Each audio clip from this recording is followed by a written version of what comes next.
yaan aad arkaysaan mar dhawaa la dhisay qofkii ugu horeeyay soo degay maasha Allah qaybteeda waa la dhameeyay waa taa qaybteeda waa tana ma fahanti badana waa tana biyahaaga swimming poolkaaga qofkii raba swimming poolkooda meeshaan ku yaalaa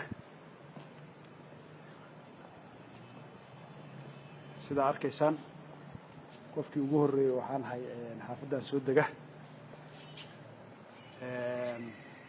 geeskaana waa ka degay waxaan u maleynayaa hadde maasha Allah xamar isbedel weyn baa ka socda isbedel weyn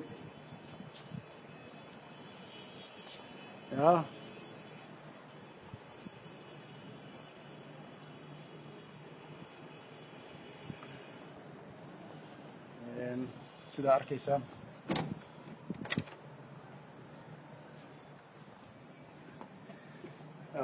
meeshaan waxaa la rabaa in laga sameeyo jiilkeena noqon doona markii dhamaystirka u dhaco ma fahanti barxadaanna waa barxadeedii noqonaysaa aan fadhiisan doona galabtii lagu shaaxiyeynayo degmada Cabdicasiis ku taallaa iyadoo qurux badan nimco waay nimco lagugu diraa la dhahaa ma fahanti